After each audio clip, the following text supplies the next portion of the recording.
Hello बच्चों, welcome back in civics class. हम लोग कंटिन्यू करेंगे डेमोक्रेसी एंड डाइवर्सिटी।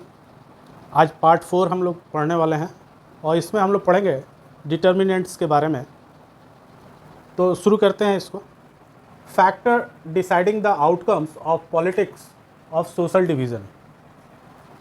फैक्टर कहें या डिटर्मिनेंट्स कहें, बात सामान्य है, एक समान है दोनों चीज़ें। तो वो डिटर्मिनेंट्स या फैक्टर्स कहिए जो डिसाइड करती हैं आउटकम को। किस आउटकम को? जब एक सोशल डिवीज़न को लेकर के उसमें पॉलिटिक्स इन्वॉल्व हो जाती है तो उसके क्या आउटकम्स होंगे, इनको हम 3 डिटर्मिनेंट्स से समझने वाले हैं। 3 फैक्टर्स हैं जिनको लेकर हम लोग देखेंगे कि किस तरह ये फैक्टर्स जो हैं आउटकम को बताती हैं। इसको और इजी वे में समझने के लिए ये जो 3 डिटर्मिनेंट्स दिए गए हैं, इनमें 3 चर्चाएं हैं। पहले पॉइंट में हम लोग किसी कंट्री के सिटीजन्स के बारे में बात करेंगे और देखेंगे कि उनका क्या रोल है जब एक political party division, social division को लेकर के जब चलती है तो उनका क्या रोल है, पब्लिक का, उस कंट्री के सिटीजन्स का उसमें क्या इन्वॉल्वमेंट है, क्या रोल है जो कि आउटकम को प्रभावित करता है, उसको हम लोग समझेंगे। दूसरे पॉइंट में हम लोग ये समझेंगे कि पॉलिटिकल पार्टीज़ जो है वो किस तरह से आउटकम को प्रभावित करते हैं। और तीसरे पॉइंट में आता है चर्चा होगी गवर्नमेंट के बारे में। उस देश में जो गवर्नमेंट है वो उस सोशल डिवीज़न को लेकर, जो पॉलिटिकल पार्टी और लोग उसमें इन्वॉल्व हैं, उसको लेकर क्या करती है और उसी हिसाब से ये आउटकम्स तय होते हैं। तो आइए शुरू करते हैं बच्चों। पहले हम लोग पीपल्स के बारे में देखते हैं कि पीपल्स का क्या रोल रहता है।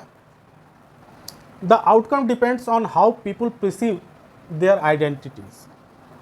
आइडेंटिटी मतलब आप जानते हैं, पहचान।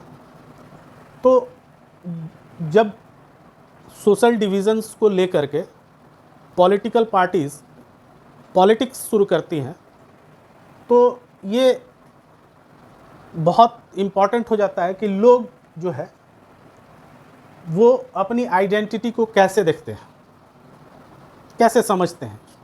प्रिजर्व करना मतलब समझना। तो कैसे समझते हैं अपनी आइडेंटिटी को? क्या वो अपनी आइडेंटिटी को, if people see their identities in singular and exclusive term. Singular मतलब अकेले। अब जितने भी सोशल डिफरेंसेस हैं उनको दिमाग में रख लीजिए और ये सोचिए, जेंडर के आधार पर वो अकेले, कास्ट के आधार पर वो अकेले, कलर के आधार पर वो अकेले, रिलीजन के नाम पे वो अकेले, तमाम जितनी भी डाइवर्सिटीज़ है उनको वो इंडिविजुअली अगर लेता है और उसको ये समझता है कि जो आइडेंटिटी उसकी हो रही है वही विशिष्ट है, वही सबसे इम्पॉर्टेंट है और लोग उसमें इम्पॉर्टेंट नहीं है। जैसे मैं मेल हूँ या फीमेल हूँ तो मैं ज़्यादा इम्पॉर्टेंट हूँ दूसरों से। मैं अगर एक सर्टेन कास्ट का हूँ तो मैं ज़्यादा इम्पॉर्टेंट हूँ अन्य कास्ट के लोगों से। मैं अगर जिस रिलीजन को बिलीव करता हूँ वही रिलीजन सबसे विशिष्ट है। ऐसी सोच जो है पब्लिक की, ये पब्लिक की बात हो रही है, पीपल्स, उस कंट्री के सिटीजन्स की बात हो रही है जहाँ पर पॉलिटिक्स हो रही है। पॉलिटिकल पार्टीज़ पॉलिटिक्स कर रही हैं सोशल डिवीज़न को लेकर। वहाँ के लोग क्या अपनी आइडेंटिटी को सिंगल देखते हैं और एक्सक्लूसिव देखते हैं, विशिष्ट रूप से देखते हैं कि हम जो हैं वही हैं और दूसरे नीचे हैं मेरे से? अगर ऐसी सोच है, अगर उनका थिंकिंग ऐसा है, अगर उनके सोचने का ढंग ऐसा है, it becomes very difficult to accommodate. तब तो बड़ी मुश्किल है एकोमोडेट करना। तब तो वो पॉलिटिकल पार्टी के साथ एक तरफ से निकल जाएंगे कि ये हमारी बात कर रहा है और हम विशिष्ट हैं, बाकी को इग्नोर करो और पॉलिटिकल पार्टीज़ के साथ चल पड़ेंगे वो। तो देखिए, एक डेमोक्रेसी में जो रोल पब्लिक का होता है, पीपल्स का होता है, सिटीजन्स का होता है, वो सबसे ऊपर है। उसी को अपने वोट से डिसाइड करना है कि गवर्नमेंट क्या बनेगी और गवर्नमेंट कौन सा डिसीजन ले या पॉलिटिकल पार्टी किस ढंग से चलें, ये वहाँ के सिटीजन्स के हाथ में है। तो जैसे कि डेमोक्रेसी में कहा गया है कि ये लोगों की सरकार है, लोगों की गवर्नमेंट है, लोग जैसा चाहेंगे वैसे ही होगा। तो यहाँ जो सिंगुलर या एक्सक्लूसिव आइडेंटिटी है, ऐसा नहीं होना चाहिए। उसकी आइडेंटिटी मल्टीपल होनी चाहिए, उसको एकोमोडेटिव होना चाहिए, उसको दूसरों का रिस्पेक्ट करना आना चाहिए, उसको देश का रिस्पेक्ट करना आना चाहिए, अपने अधिकारों के बारे में उसको जानना चाहिए, अपने कर्तव्यों के बारे में उसको जानना चाहिए, फंडामेंटल राइट्स की जानकारी होनी चाहिए, अपने देश के कॉन्स्टिट्यूशन की जानकारी होनी चाहिए कि हमारा कॉन्स्टिट्यूशन इस संदर्भ में क्या कहता है। किसी देश के नागरिक जितने पढ़े लिखे और समझदार होंगे, उनका आइडेंटिफिकेशन उतना अच्छा होगा। तो बच्चों, ये बहुत इम्पॉर्टेंट है कि उनकी आइडेंटिटी बहुत मायने रखती है लोगों की, कि वो किस ढंग से सोचते हैं। क्या वो ये समझते हैं कि जो भी चीज़ें हैं घर के अंदर, घर की लड़ाई है, देश के अंदर की लड़ाई है, हम उसको सॉल्व करेंगे, लेकिन देश को डिसइंटीग्रेशन की तरफ नहीं ले जाएंगे। ये भावना होनी चाहिए। और देश से बड़ा मेरी समझ से कुछ भी नहीं है, क्योंकि हम लोगों ने अभी देखा कि यूक्रेन में क्या हुआ। यूक्रेन के लोग किस तरह से देश छोड़ के भाग रहे थे, उनको लग रहा था जैसे उनका सब कुछ ख़त्म हो गया। तो सारी आइडेंटिटीज़ जो हमारी है वो देश के चलते हैं। देश सबसे पहले है और उसको लेकर कोई कॉम्प्रोमाइज़ नहीं हो सकता है कहीं भी। जो भी सोशल डिफरेंसेस हैं उनको बैठकर, समझकर, समझदारी के साथ उसके रास्ते ढूंढ लेने चाहिए देश के अंदर ही, और ऐसा ना हो कि डिसइंटीग्रेशन तक बात पहुँचे। तो ये इस संदर्भ में पीपल्स को, सिटीजन्स को बहुत अवेयर होने की ज़रूरत है। किसी भी कंट्री में, जो भी डेमोक्रेटिक कंट्रीज़ हैं वहाँ इस बात को, it is much easier if people see that their identities multiple and are complementary with the national identity. देश से बड़ा कुछ भी नहीं। देश की आइडेंटिटी, हम लोग में लाख डिफरेंसेस हों, लेकिन हम लोग एक एम्ब्रेला के नीचे हैं, एक देश के नागरिक हैं और एक कॉन्स्टिट्यूशन को मानते हैं। और कॉन्स्टिट्यूशन से बाहर कोई भी नहीं जा सकता है। कोई भी ऐसा काम पब्लिक को नहीं करना चाहिए, पीपल्स को नहीं करना चाहिए जो कि कॉन्स्टिट्यूशन के ख़िलाफ़ हो। तो इसके लिए ज़रूरी है कि शिक्षा का होना उनके बीच में, और उनकी जानकारी कॉन्स्टिट्यूशन के संदर्भ में होनी चाहिए कि हमारा कॉन्स्टिट्यूशन क्या कह रहा है। तो ये सारी चीज़ें एक पब्लिक के को, और उनका जो रिएक्शन है किसी भी पॉलिटिकल पार्टी के कहने से कुछ भी नहीं होगा जब तक पीपल उस पार्टी के साथ न जुड़े। और पीपल्स का जुड़ना नहीं जुड़ना उनका इंडिविजुअल है, और इंडिविजुअली वो अपनी आइडेंटिटी को एक्सक्लूसिव न रखें, इंक्लूसिव रखें, और उसको सिंगुलर नहीं करके मल्टीपल आइडेंटिटीज़ के तहत उसको देखने की ज़रूरत है, और समझदारी से काम लेने की ज़रूरत है। एक छोटी सी स्टोरी बच्चों मेरे दिमाग में आ रही है, मैं चाहूँगा आपके साथ शेयर करना उसको। एक इंग्लिश के राइटर हैं जो कि इंग्लैंड की कहानी है कि इंग्लैंड में वो राइटर रहते थे, इंग्लैंड के ही थे, और बारिश का मौसम था। जोरदार बारिश के बाद जब बारिश बंद हुई तो उन्हें किसी काम से घर से बाहर निकलना पड़ा। थोड़ी दूर जाने के बाद एक सकरी सी गली आ जाती थी, और उस गली में चूँकि पानी, बारिश हुई थी तो वहाँ कीचड़ लग गया था। लेकिन आप देखे होंगे कि कीचड़ लग जाता है तो किनारे से एक पतली सी पगडंडी जैसी बन जाती है दीवार से सट के। दोनों तरफ दीवारें थी, बीच में रास्ता था, और रास्ते में कीचड़ था, लेकिन किनारे से एक आदमी के चलने का रास्ता था। गली लंबी थी, ये राइटर जो है वो अंदर की तरफ चल दिए, गली में। जब थोड़े दूर पहुँचे तो देखे कि उधर से भी एक व्यक्ति जो है उधर से भी चला आ रहा है। तो थोड़ी देर बाद वो दोनों आमने सामने आके खड़े हो गए। अब वो आदमी राइटर से कहा कि I never give way to a rascal, मैं किसी मूर्ख को रास्ता नहीं देता हूँ। तो राइटर बहुत समझदार थे, वो धीरे से पानी में उतर गए, कीचड़ में, और बोले आई ऑलवेज डू सो, मैं हमेशा ऐसा ही करता हूँ, यानी मूर्खों को रास्ता दे देता हूँ। तो लड़ने से कोई समाधान नहीं हो सकता है और मल्टीपल आइडेंटिटी रखने की ज़रूरत है, तभी पीपल्स को समझदार कहा जाएगा किसी देश के। तो ये तो हो गए बच्चों लोगों की बात किसी कंट्री के। अब हम लोग देखते हैं, जैसा कि मैंने पहले ही बताया कि सेकंड पॉइंट जो है वो पॉलिटिकल पार्टीज़ के की बात है कि पॉलिटिकल पार्टीज़ क्या करती हैं।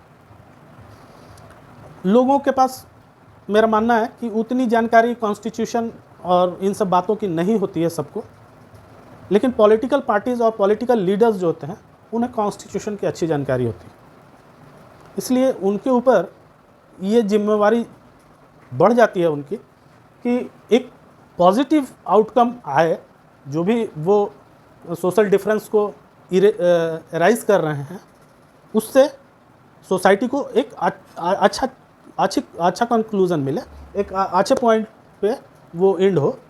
तो it depends upon how political leader rise the demand of any community.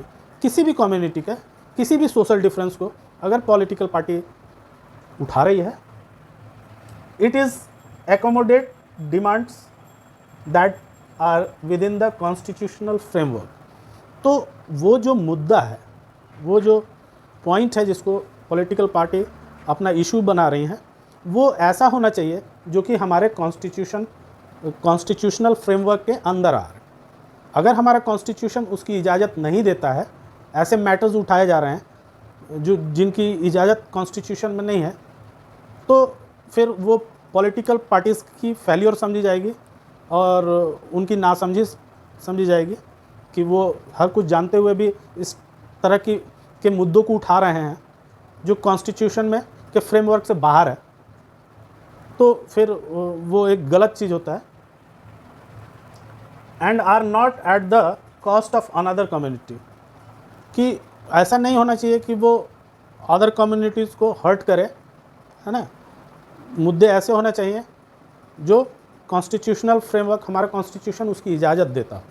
ये बहुत इम्पॉर्टेंट है कि पॉलिटिकल पार्टीज़ के पास ये समझ है कि वो कॉन्स्टिट्यूशन को और हमारे जो कॉन्स्टिट्यूशनल फ्रेमवर्क है उसको अच्छी तरह से समझते हैं लीडर्स जो हैं और पॉलिटिकल पार्टीज़ जो हैं। तो उनका रिस्पॉन्सिबिलिटी ज़्यादा बढ़ जाता है कि वो उन्हीं मुद्दों को उठाएं जो हमारे कॉन्स्टिट्यूशनल फ्रेमवर्क के अंदर आती हैं। अगर बाहर होंगी तो फिर वो देश के लिए ख़तरनाक हो सकती हैं, डेंजरस हो सकती है। और थर्ड पॉइंट है बच्चों, ये है गवर्नमेंट के लिए कि it depends upon how the government react to the demand of different groups. जो पॉलिटिकल पार्टी डिफरेंट ग्रुप्स के मुद्दों को उठा रही हैं, पॉलिटिक्स कर रही हैं जिन पर, उन मुद्दों को लेकर के गवर्नमेंट का क्या रिएक्शन है, गवर्नमेंट किस तरह से उस मुद्दे को देखती है, समझती है और क्या उसका इंटरेस्ट है उसको सॉल्व करने का। ये सारी चीज़ें गवर्नमेंट के ऊपर भी डिपेंड करती हैं कि गवर्नमेंट क्या करेगी उस स्थिति में। If the ruler are willing to share power and accommodate the reasonable demands of minority community, तो उनको सबसे इम्पॉर्टेंट ये देखना है कि केवल वो मेजॉरिटी कम्युनिटी की बात ना सुने, क्योंकि एक पलड़ा तो ऑलरेडी भारी है जिधर मेजॉरिटी है, जिधर माइनॉरिटी है वो पलड़ा हल्का है। तो गवर्नमेंट को ऐसा करना चाहिए। जस्टिस कब होगा? जब दोनों बराबर हों। जस्टिस तभी हो सकता है जब दोनों तराजू के ये बराबर हो। तो ये बराबर कब होगा? ऐसा ना हो कि मेजॉरिटी को देखते हुए गवर्नमेंट अपना डिसीजन ले। अगर डिसीजन लेती है तो माइनॉरिटी कहीं एग्जिस्ट ही नहीं कर पाएगा, वो पहले ही से कमज़ोर है माइनॉरिटीज़ में। तो उसको ऐसे निर्णय लेने चाहिए जिसमें दोनों में से किसी का नुकसान ना हो और दोनों के फ़ायदे हो, तो गवर्नमेंट के ऊपर और भी जिम्मेवारी बढ़ जाती है कि वो इन सोशल डिफरेंसेस को इस तरह से हैंडल करे कि उन दोनों ग्रुप्स के साथ जस्टिस हो और दोनों में से किसी के साथ इनजस्टिस ना हो। अगर वो सिर्फ मेजॉरिटी की बात करती है, जैसे श्रीलंका में हुआ था कि मेजॉरिटी वोट लेना है, मेजॉरिटी की बात मानो, अगर ऐसा होगा then social division become less threatening for the country. अगर माइनॉरिटीज़ को भी जस्टिस मिले और इनजस्टिस दोनों में से किसी के साथ ना हो, इस बात का ध्यान गवर्नमेंट को रखना है। अगर गवर्नमेंट इन बातों को ध्यान में रखती है और श्रीलंका की तरह एक तरफ मेजॉरिटी की तरफ नहीं भागती है, तो निश्चित रूप से वो देश के लिए कोई खतरा नहीं बनेगा। तो बच्चों, अंत में हम लोग ये पाते हैं कि कंक्लूजन ये निकलता है कि in democracy political expression of social division is normal and healthy. कि अगर सोशल डिवीज़न्स को लेकर के मुद्दे पॉलिटिकल पार्टीज़ की तरफ से बनाए जा रहे हैं, तो ये नेशन के लिए अच्छा है। अब अच्छा क्यों है? तो अच्छा इसलिए है कि कोई बात दबी ना रह जाए और डेमोक्रेसी में सबको एक्सप्रेशन की लिबर्टी है, सब कोई अपने बात को रख सकते हैं। तो उनको जो कम्युनिटी परेशान है किसी बात को लेकर, वो अपने बात को रखे, ये एक अच्छा इंडिकेशन है डेमोक्रेसी के लिए। ये नॉर्मल और हेल्दी है। There is no need to be seen as a source of danger, और इसको बहुत ख़तरनाक समझने की ज़रूरत नहीं है। तो बच्चों, इसके साथ ही हम लोग डेमोक्रेसी एंड डाइवर्सिटी लेसन को ख़त्म करते हैं। उम्मीद है आपको अच्छे से समझ में आया होगा। अगर समझ में आया है तो अपने फ्रेंड्स के साथ उसको शेयर कीजिए, लाइक कीजिए वीडियो को। Thank you.